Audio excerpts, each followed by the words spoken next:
اللهم صل وسلم على سيدنا محمد. ازيكم يا حبايبي؟ عاملين ايه؟ يا رب تكونوا بخير. جايين مع بعض النهارده في فيديو من فيديوهاتنا الحلوه اللي كلكم بتحبوها، وكمان قلت اعمل معاكم كده روتين سريع كده وسهل، وان شاء الله يعجبكم النهارده. بس روتين النهارده في البلكونه زي ما انتوا شايفين كده. كان عندي شويه بطاطين، قمت الصبح بقى كل نشاط وحيويه وقلت الم البطاطين دي. كنت غسلاها في الغسالة حبيبة قلبي، اللي مريحاني جدا جدا في موضوع الشتاء وغسيل البطاطين ده، وخصوصا مع الأطفال. الموضوع يعني بيبقى صعب قوي كل شوية تغسلي بطاطين، فلا ريحتني جامد. الحمد لله، يعني ربنا يخليكي ليا يا أمي، انتي اللي جبتيها.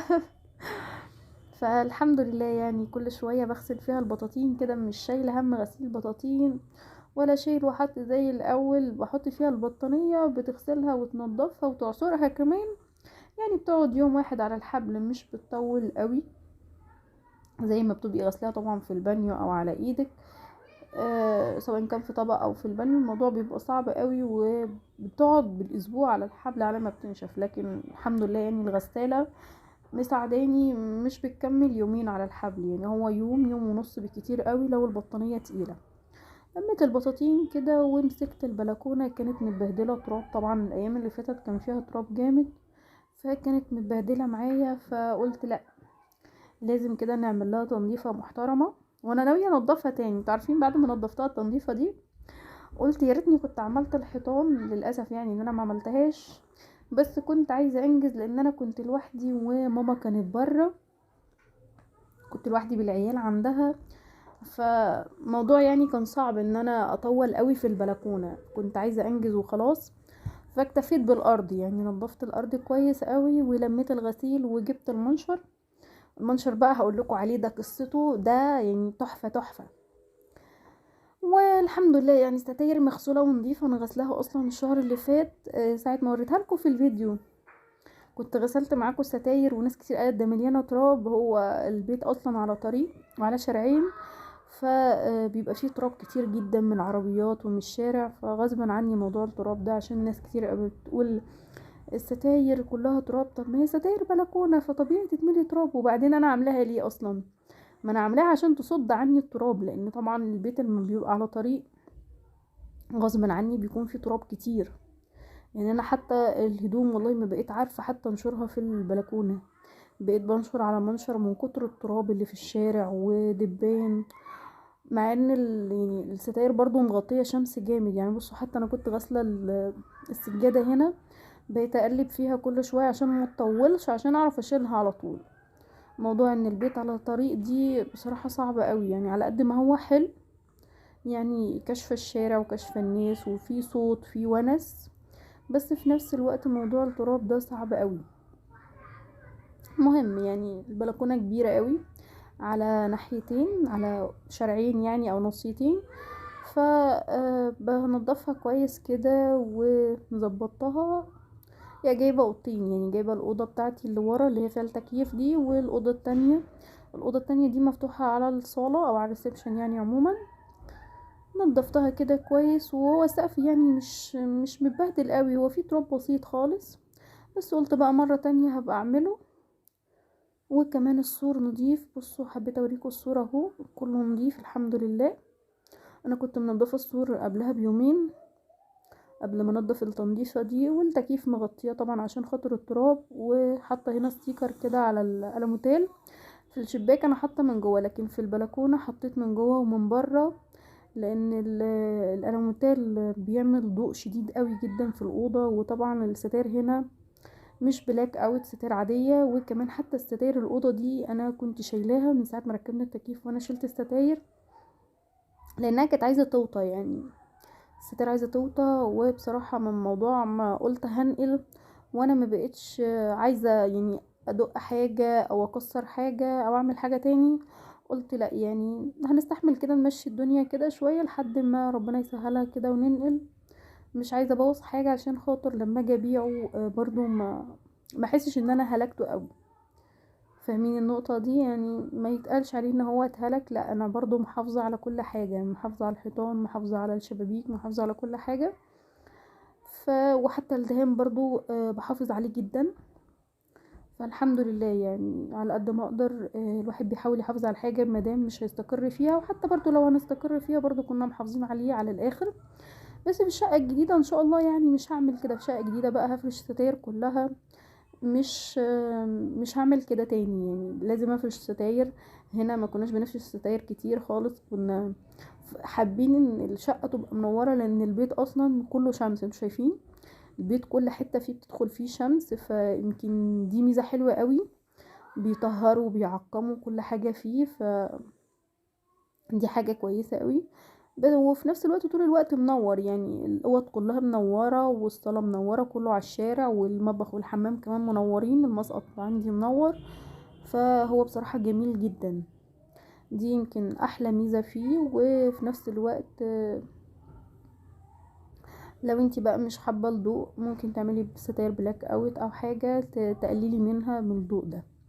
بس طبعا انا ما عملتش هنا، احنا كنا عاملين في الصالة اصلا الستاير نفسها بلاك اوت، الستاير نفسها تقيلة قوي، دي كنا عاملينها في الصالة بس، لكن في الغرف ما عملناش، كنا حاطين ستاير عادية خالص. فعشان كده قفلت الاستيكر في الأوضة دي، انه فيها الضوء شديد برضو قوي. وكمان موضوع التكييف خلانا يعني طول الوقت بننام فيها، بنقعد فيها، يعني يعتبر كده كل قعدتنا بقت فيها. ونضفت البلكونة كويس قوي ومسحتها كويس كده، ورحت جايبة المنشر.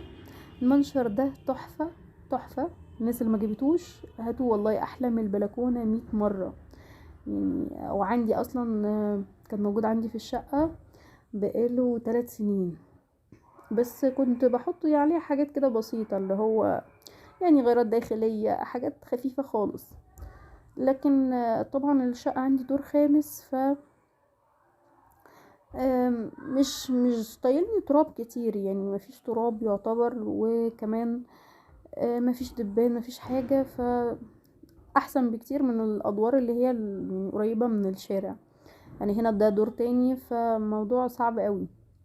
فعشان كده قلت لا، هجيب هنا المنشر عند ماما وهنشر عليه الحاجة، عشان خاطر طبعا الهدوم بقى وقت ما تنشف تنشف بحط عليه الهدوم الصغيرة. وكمان ريحني في حتة هدوم العيال قوي، يعني طبعا هدوم العيال اغلبها حتت صغيرة، ولا بقى بحط مشابك ولا حاجة تقع مني في الشارع. انا من نوعية الناس اللي الغسيل بيقع مني كتير يعني. دي معلومة حبيت اقولها لكم، انا من نوعية الناس فعلا الغسيل بيقع منها قوي، لان اغلب الوقت بنشر بسرعة، انتوا شايفين اصلا. يعني حتى المنشر، هو بصراحة المنشر مساعدني كمان، يعني بنزل الحاجة، ولا بقى رص، ولا اقول مش عارف ده هيبص عليها ولا دي هتبص عليها، لا بترصي الحاجة براحتك، ده قدام ده ورا. بس طبعا انا بحط كده كده القصير قدام والطويل ورا، عشان كل حاجة يجيلها هوا كده وتتهوى كويس. لكن في نفس الوقت مفيش حد شايف الهدوم، فاللي هو براحتك بقى بتنشري براحتك بسرعة. حاجة وقعت كده كده هتقع في الارض، يعني دي من الاسباب اللي حببتني في المنشر. ان انا بنشر بسرعة، ودايما حاجات كتير بتقع مني، فالحمد لله يعني بقت تقع في البلكونة، ما بقتش تقع في الشارع. حتى ما كنت بنشر هنا او عند ماما، يعني عندي او عند ماما، كانت حاجات كتير بتقع في الشارع وافضل طالعة نازلة، فالموضوع كان بايخ قوي. فقلت لا بقى، يعني هو اصلا الحاجات اللي بتقع حاجات الاطفال يعني، فقلت لا يعني اجيب المنشر هنا وننشر عليه كده حاجات العيال، علشان خاطر مش كل شوية هفضل انزل الشارع ومشابك بتقع مني كتير. يمكن انا المنطقة عندي كلها بتلم مشابك عندي من تحت البلكونة. فبقيت اخلي الاحبال، قلت لا للبطاطين، للملايات، للدفايات، للحاجات التقيلة، للعبايات، للهدوم التقيلة. وساعات كمان والله بحط العبايات على المنشر واريح دماغي. بس غالبا يعني خليت البلكونة المنشر بتاع البلكونة نفسه للحاجات الطويلة، وحاجات العيال كلها بحطها هنا واريح دماغي بقى، وقت ما بتنشف بتنشف، بس هو ما بيطولش يعني. انا برضو قافله الستاير عليهم، وعشان خاطر التراب، عشان دبان، عشان حاجة، قافله الستاير عليهم وبتنشف على طول يعني. كده كده البيت الحمد لله يعني فيه هوا وفيه شمس كتير رايح جاي، فبيساعد الهدوم انها تنشف بسرعة. هنا بقى بحط المشابك كده في الحاجات اللي هي الجواكت اللي ليها ياقة كده من فوق، علشان خاطر تبقى يعني تبقى مدلدله اكتر فتنشف اسرع، ما تطولش معايا. وهو ما شاء الله يعني بياخد كميه كبيره، واصلا حديد. وهو يعني له كده حوامل، يعني مش حوامل، له حتت كده بتتركب من على الاحراف بلاستيك، بس مش ليها لازمه، هي ديكور اكتر يعني، فانا شايلاها لانها ديكور، مش حسيتها ليها لازمه. وكمان بتتملي تراب، لان انا لما باجي اغسل انشر عليه يعني بروح واخداه غسلاه في التويلت، بطبقه كده وادخله التويلت واروح منزله عليه شويه ميه. فطبعا الديكورات اللي عليه اللي هي بتبقى على الجناب من ناحيتين كده بتتملي تراب وطينه، فقلت لا يعني ملهاش لازمه، هي كده كده اصلا محطوطه ديكور، ما مش ليها لازمه عمليه يعني. وفي نفس الوقت استغل يعني، بدل ما لسه بقى هغسل واشيل واحط كل شويه، لا شلتها خالص وحطيته كده وهو جميل جدا. ده بقى انا كنت شاريه من 3 سنين، كان مش فاكره ب450 او 550. دلوقتي بقى مش عارفه الاسعار ايه، عشان بس الناس اللي بتسأل على الاسعار، يعني كل حاجه طبعا من الوقت للوقت بتختلف طبعا في السعر وفي جوده الحاجه. طبعا الحاجات زمان جودتها بتبقى احسن بكتير، بس ناخد بالنا من انواع المناشر لانها بتفرق قوي. يعني انا ده يعني يعتبر تالت منشر اجيبه، جبت منشرين قبل كده، واحد اتجوزت بيه وجبت واحد بعد كده كان فيهم بلاستيك، كان هم اصلا حديد، بس يعني الستايل بتاعه مختلف عن ده، اللي هو بيتفتح جنبين بس. تمام. كانت المفصلات بتاعته بلاستيك، فللاسف كانت بتتكسر على طول. فده لقيته حديد خالص وكويس جدا، بس في منه اطول، يعني في اعلى من كده بقى اللي نزل دلوقتي، نفس الموديل ده بس اعلى، ارتفاعه اعلى، ده حلو قوي برضو وهيريحك اكتر كمان بقى لو انت عايزه تحطي عليه ملايات. بس هو عشان شايفين يعني الدورة دي الغسالة 14 كيلو، تخيلي، ده غسيل غسالة 14 كيلو، غسيل شتوي. فيعني الحمد لله، بصوا المنشر واخد كل حاجة.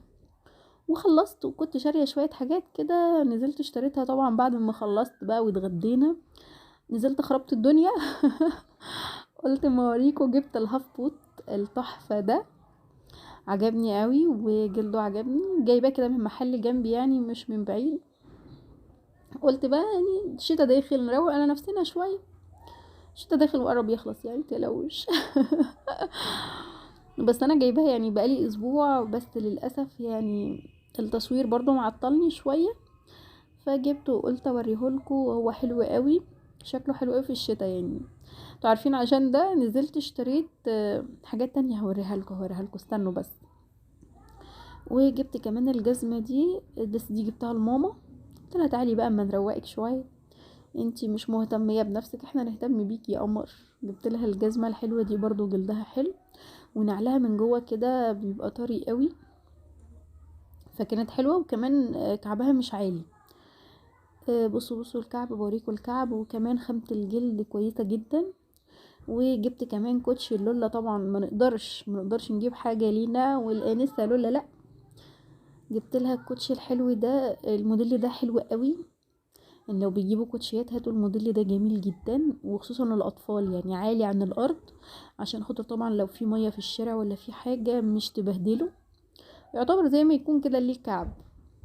الموديل ده حلو قوي، بصوا كده، وعالي وكله نفس المستوى، يعني كله نفس الارتفاع، حتة واحدة، فحلو قوي. هي لبسته مريحة جدا، وبرضو جلده جميل. جبته طبعا اسود علشان خاطر بيتمرمط معانا بسرعة، هو في منه الوان كتير، وفي الابيض والبيج، في الوان كتير يعني منه، بس انا حبيت الاسود اكتر عشان ايدين. وجبت لي كمان الشنطة القمر دي، برضو عجبتني قوي. مش عارفة الشنط ما بتعمرش معايا ليه. والله حرفيا الشنط، مفيش شنطة بتعمر معايا نهائي يعني، بس قلت دي جايباها كده حبيتها تكون واسعة، عشان خاطر بقى احط فيها مثلا بامبرز، احط فيها غيارة، احط فيها رضعة، تاخد معايا يعني شوية، والموبايل والبوك، فتاخد يعني معايا حاجات كده. وكمان انا ما بعرفش اخرج من غير مية، لازم ازازة المية دي اساسي معايا في الشنطة، فقلت لا دي كويسة، هتاخد معايا حاجات كتير، عجبتني برضو. واسعارهم الحاجات دي يعني في حاجات اسعارها غالية وفي حاجات عادية.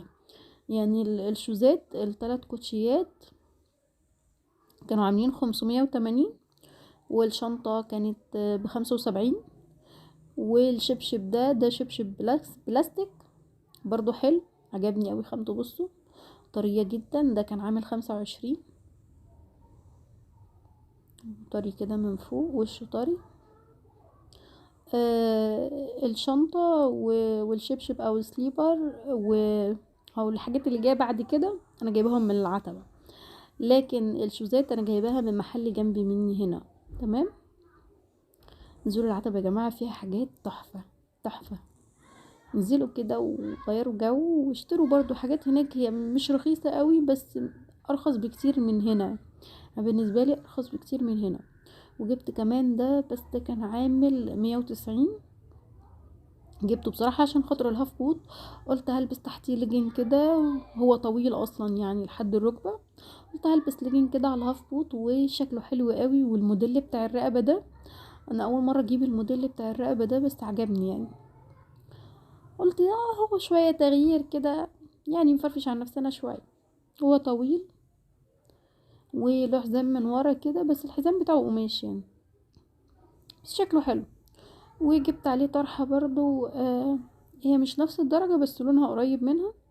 برضو الطرحة هناك كنت جايباها ب60. وعرفت بقى محلات جملة للطرح، بس ان شاء الله المرة الجاية هعملها واروح اجيب شوية طرح كده. بس للأسف يعني هو مش بيبيع غير بالدستة، دي المشكلة، دستة او على الاقل نص دستة، لكن اقل من كده لا. ان هو جملة بس جميل جدا. قلت ان شاء الله بعد كده، لان انا محتاجة شوية طرح جملة، هنزل اجيب منه شوية طرح جملة كده. دي جايباها قطاعي من واحد هناك، كانت عاملة 60 بس، عريضة وخامتها حلوة قوي. يعني انتوا عارفين الخامة اللي هي ولا منها حرير ولا منها قطن. انا مش عارفة قوي في الخامات، بس يعني هي الخامة دي انا برتاح لها، جبتها كذا مرة وارتحت معاها. حتى ما جبت طرحة قبل كده كانت نفس الخامة دي، ساعة ما وريتها لكم قبل كده بالفيديوهات اللي قبل كده، ارجعوا لها برضو. بصوا شكلها حلو قوي عليه، شايفين؟ قلنا ندلع نفسنا شوية.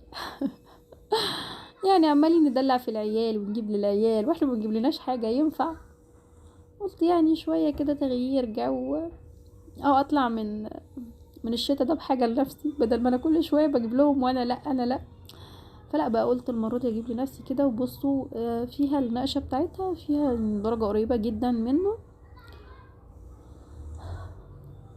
عجبتني قوي. وطبعا طبعا عشان خاطر الانستا قايلين في حاجات تانية هوريها لكم. الاول جبت الوايبس دي، كانت بتتباع في المترو، كانت ب5 جنيه. قلت يعني حلوة كده تبقى على قد الشنطة. وجبت طبعا كيس بلالين عشان خاطر عيد ميلاد الانسة قايلين الايام الجاية. فقلت بقى عشان اعمل لها عيد ميلاد حلو كده، جبت كيس البلالين ده، كان 100 قطعة، كان عامل 50. بس حابة اقول لكم على حاجة، ما تنزلوا ده البلالين ده من الفجالة، تمام؟ ما تنزلوا مكان يا جماعة سعروا الحاجة